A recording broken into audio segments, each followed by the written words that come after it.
SLRT, named best in Georgia. Parker's Kitchen is my new daily coffee stop. Gourmet beans are freshly ground for every cup. Get your own cup of great tasting, freshly brewed coffee at Parker's Kitchen. Live from Augusta, you're watching News 1226 this morning. Augustans will have to wait a little longer to find out how the homestead exemption law is going to be impacting them, why commissioners put the decision on pause, and when you can find out what they decide. And new details shedding light on a suspect killed after a police chase, why authorities say he was no stranger to crime. We've got that and much more just ahead, but first, good morning. Thank you for joining us. I'm Nick Proto. And I'm Ashley Campbell. It is 6 o'clock on your Wednesday. We are halfway through the work week, and we are off to a rainy and cold start. Yeah, the rain coming this way, about to move in areas between Atlanta and Chattanooga. Snow. All right, thanks, Tim. By next Saturday, local leaders in Georgia will have to decide if they're going to opt in or out of the state homestead exemption law. That plans to cap property tax increases for people. Augusta Commission just held their last hearings for this yesterday for some feedback. Your Taylor Martin is live this morning on what's next for city leaders. So, Taylor, how soon will they make a decision? Well, Nick, the City General Counsel said there needs to be a special called meeting on the homestead exemption, and it'll be added to the 11 a.m. agenda before commissioners meet at committee level next week. At Tuesday's meeting, Richmond County Tax Assessor Scott Roundtree explained that when homestead properties are exempted, the tax burden must shift to other levies like commercial, agricultural, industrial, and residential non-homestead property taxes. Now, the floating homestead exemption would benefit homeowners, especially those who live in their homes for a long time. And existing homesteads would be added to the new floating exemption, which some homeowners say they want. When we take a vote, we assume the voters know what they're doing, and we abide by what the voters say. The city administrator, Tamika Allen, reminded commissioners yesterday they have until March 1st to make a decision to opt in or opt out, and that they have done all of the public meetings that are required to make that decision. All right, thanks for that, Taylor. Going to be a lot of decisions coming down here in the next couple weeks. Taylor Martin live at the municipal building this morning for us. We know of another public hearing about to happen tomorrow. Harlem City Council will host its last scheduled hearing. It'll be inside the Public Safety Building on West Milledgeville Road at 6:30. This is for the community to share their opinions, ask questions, and give feedback to council members. Leaders say the council has not made a final decision about opting in or out just yet. A historic church in Aiken is trying. This morning, we're following a late-night fire on Barton Chapel Road in Augusta. This is video from our crew at the scene. You can see fire crews wrapping up after battling the flames. Richmond County Dispatch says a garage caught on fire. It diverted traffic to a different route, and we're working to learn what caused that blaze and if any other buildings or people were impacted.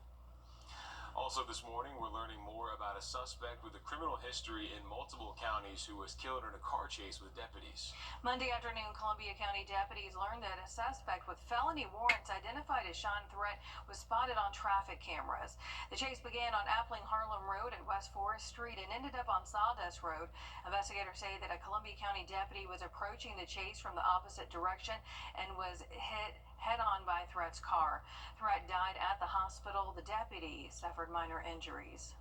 Now, we know those felony warrants were for aggravated stalking. This seems to be related to Threat's other charges, which include simple battery, family violence. Reports show he was harassing his wife, who had filed for divorce the same day as that felony charge. The same day his wife filed for temporary protection after she says Sean threatened to kill her, left her alone on back roads, tried breaking into her home, and more. Other previous charges include driving with no proof of car insurance. Baldwin County, where Milledgeville is, says Threat has been a frequent offender since 2004 on charges from aggressive driving to simple battery and stalking. To Richmond County now, where a deputy has been fired and is facing charges. That's him right there on your screen, Addison Brown. He's charged with giving false statements in a government manner and violation of oath. The charges stem from an incident that happened Saturday. Body cam footage during an internal investigation led to his firing and charges. Brown was arrested yesterday. He had been with the Richmond County Sheriff's Office since last April. Protesters taking to the picket lines at the CDC in Atlanta, pushing back. Tackling nationwide labor shortages here at home. The first ever multi-metal recycling plant in the country is helping people working in trades find jobs in our area. Aruba's Richmond held a hiring event yesterday. The company is filling a number of positions like heavy equipment operators and material handlers. Aruba's plays a huge role in the flow of metals throughout the U.S. economy. Our scrap material coming in is U.S. generated scrap, and eventually will be copper that returns to the U.S. market. So it's will be a completely circular economy within the U.S. Tariffs certainly affect all other aspects in terms of getting equipment in and things like that. But the long term is it will have a circular economy for us. The company is creating more than 200 jobs in our area. A reminder about the road closure on Broad Street. 15th Street and St. Sebastian Way are closed for construction. A detour is in place and delays are expected in the area, so plan ahead, take a different route if you can. A key department involved in South Carolina's billion-dollar mystery investigation is being questioned by lawmakers. Coming up, testimony from the Treasurer's Chief of Staff. Well, looks like we might have some rain to deal with. Tracking some rain showers, cold temps for today, a really cold finish to the week in general. We'll have much more coming up next. And as we head to break, giving you a live look right now at Grovetown at I-20, it's 6:09. There is strength in Them coming. It looks like toward the end of the month of February with lows that still could be around freezing up to Monday morning, 6:15. South Carolina lawmakers say their work investigating the state's $1.8 billion mystery and figuring out what consequences should come from it is not over. It comes after the release of an independent report last month. It found nearly $2 billion surplus that was believed to be sitting in state accounts. It was actually an accounting error. State House reporter Mary Green reports. On Tuesday, the Senate subcommittee that's been digging into this $1.8 billion debacle for more than a year now held a meeting with the intention of hearing from the key players involved. One of them, Treasurer Curtis Loftus, wasn't there because he was out of state, according to his staff. But in recent weeks, Loftus has criticized this group of senators, calling their work a, quote, witch hunt. I believe it is a witch hunt because I want to find the witch that's responsible for messing with the state's finances in such a way that no one can have confidence and trust that the numbers being reported are accurate. I want the witches that were responsible to be held accountable. Loftus's chief of staff, Clarissa Adams, testified under oath on his behalf, answering and sometimes not quite answering senators' questions for more than 2 hours. They asked her about the conclusions from the outside audit released last month, as well as Loftus's comments to their subcommittee last year, including his assertion that the $1.8 billion was real and that he had invested it, making the state around $200 million in interest that lawmakers spent. Outside auditors have said that would be impossible since the majority of that money never existed, and a small amount did, but had already been spent, so it could not have generated interest. Senators also grilled Adams about an incident last year in which Loftus threatened to publish the state's sensitive financial information, with the governor, chief of SLED, and attorney general among those who had to step in to stop him from releasing that information. The chair of the subcommittee says they hope to hear from the elected treasurer himself soon, for the first time since the release of the outside audit and report. We're going to continue to probe and ask some more questions because we want to make sure the people of this state, the public, the General Assembly, and Wall Street investors can have confidence when we tell them something. And another key player in this, Comptroller General Brian Gaines, gave brief testimony to senators on Tuesday evening, but will return to complete it on Thursday. Reporting Columbia, I'm Mary Green. Since the release of the report last month, the governor and lawmakers confirmed for the first time that South Carolina has been and still is under a federal investigation because of these financial discrepancies. To Georgia now, where lawmakers are talking plans for a deepening project at the Port of Brunswick. The port hasn't been deepened since 2007. That's nearly 2 decades ago, and it's causing issues for incoming ships. Deepening is the process of digging a deeper seabed to allow bigger cargo ships to pass through. The port is designed to be 38 feet deep and 500 feet wide, but it sits at less than 35 feet currently. This is something Congressman Collins says is a priority to get fixed. And that way we can make sure that we are the most productive and efficient port that we can be. Because right now, you know, these ships, they can't come in at full capacity. And so we need to fix that. And we're going to do that in short order, I believe. And once we figure out what the solution is, we need to go ahead and implement that. The next steps are to go through the congressional budget process. The dredging was supposed to be completed prior to October, but has yet to be completed this year because Congress hasn't yet agreed on a budget. A work plan will be implemented 60 days after the budget is approved. With less than a month before massive crowds flood the streets of Savannah for the annual St. Patrick's Day Parade, the deadly New Year terrorist attack. 30s and low 40s for the entire day. Improvement in the planner, becoming drier but staying cold through the end of the week. We'll have much more on that coming up in just a little bit at 6:31. No decision made at the Augusta Commission's final public hearing on the homestead exemption property tax cap. The new state law means that some adjustments for local governments which rely on property tax revenues. There's less than 2 weeks left before city leaders decide to opt in or out. Your Taylor Martin joining us now live at the municipal building where they're expected to make a decision soon. Good morning, Taylor. Good morning, Ashley. And yes, commissioners have until March 1st to make a decision to opt in or out of the homestead exemption. The floating homestead exemption would benefit homeowners, especially those who live in their homes for a long time. Now, existing homesteads would be added to the new floating exemption, which some homeowners say they want. According to the tax assessor, opting in and maintaining the exemption could create a tax shift, placing the burden on commercial property owners, businesses, and multifamily housing. I think it's putting undue burden and undue stress on them, not to mention the fact that with business owners already having increased costs elsewhere, to shift that property tax onto the commercial owners, it's just creating another cost for them. Now, the City General Counsel said there needs to be a special called meeting on the homestead exemption, and that will be added to the 11 a.m. agenda before committee members meet. Commission members meet a committee next week. All right, thanks for that, Taylor. Live this morning outside the municipal building.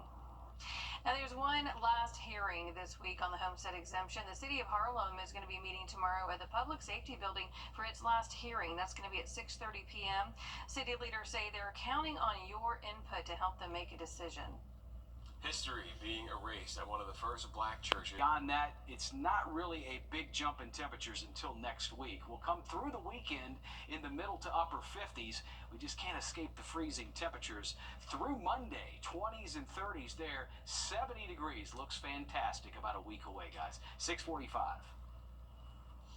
Lawmakers are trying to give expecting Georgia mothers more resources, but their bills are not likely to go anywhere without a little push. As Georgia State House reporter Abby Kasoris explains, without action, we're putting more Georgia women and their babies at risk. Georgia is one of the worst states for ensuring the health of mother and baby before and after birth. Lawmakers and advocates here at the state capitol today saying that these are not merely points on a report. These are mothers who never made it home and babies who were hoped and prayed for. Every year we get the data.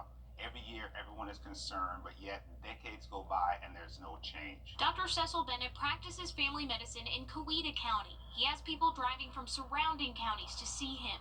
According to the Georgia Board of Healthcare Workforce, more than a third of Georgia counties have no pediatric physicians. More than half have no OBGYNs. There really has to be a commitment by the state to go into underserved areas and make sure that women have the same access to care as if they were in a major city. A March of Dimes report found the lack of health care is putting babies and their mothers at risk. Over the last decade, more babies are dying before their first birthday, and more women, especially black women, are dying from complications from pregnancy, childbirth. I'm grateful to be alive because there's so many stories that I hear, unfortunately. Regina Davis-Moss says she got dangerously close to becoming a statistic. My blood pressure spiked. My son went into fetal duress. I was rushed into an emergency C-section. I do remember the neonatologist saying to me, listen to me, we're going to move really quickly. I'm going to give you 10 seconds to hold your baby, and then I have to take you away and the baby away. She says Georgia lawmakers have a moral obligation to act. State Democrats pushing a slew of bills, a licensure program for midwives, mobile health clinics for rural Georgia, and reinstating a state maternal mortality review board. The governor disbanded after news leaked to the press regarding 2 Georgia women's deaths ruled preventable. A preventable death is murder. State Representative Derek Jackson says Republicans can't ignore the statistics, pushing a bill to fully expand Medicaid under the Affordable Care Act, which currently has 4 Republican sponsors.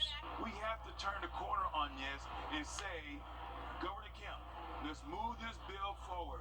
It doesn't matter who gets the credit. It's not about Democrat or Republican. Republicans announcing their healthcare priorities last month, and while we haven't seen them drop any bills related to maternal mortality, they have put millions of dollars for rural healthcare in the state's budget. In Atlanta, I'm Abby Kasouris. A Savannah woman living out every IVF patient's worst nightmare. She's suing a fertility clinic after giving birth to a baby that was not biologically hers. The lawsuit claims Coastal fertility specialists transferred the wrong embryo and Christina Murray. The 41-page suit claims that the baby was black while Murray and her sperm donor were both white. Murray says that she was forced to give the baby to his biological parent after a 5-month custody battle. She says that she's now suing Coastal Fertility to keep something like this from happening again. They destroyed my life. It's affected the lives of his parents who didn't get their child for the first 5 months. Whatever needs to be done to protect anyone trying to build their own family so that this isn't something that happens again. Our sister station in Savannah reached out to the clinic for comment. They issued an apology for the mix-up and stated they put additional safeguards in place to further protect patients. Murray is suing for more than $75,000 in damages. One local man is Georgia's first hospital-at-home patient. Wellstar MCG Health recently launched the Hospital Care at Home program. It provides patients with everything they need to recover from the comfort of their own bed. 92-year-old Sergio Bustos receives treatment for his bacterial infection diagnosis through the program. Director of the MCG Center for Digital Health, Matt Lyons, says this is a game changer, especially for those who respond better in familiar environments. When your mom or your dad, they come into the hospital, a lot of times they get confused about where they are, and then that leads to a longer length of stay, and it may result in a fall in the hospital. Well, if we do that in their home, they don't have that disorientation, that confusion, but they're still getting the care like they're in the hospital. In order to be eligible for the Hospital at Home program, you must have a non-critical condition and live near the hospital. We have more information on our website, wrdw.com. You can find it under the Finding Solutions tab. Taking a quick break, but first we're taking you outside to Grovetown at 6:49. This morning's Nate's talking exclusively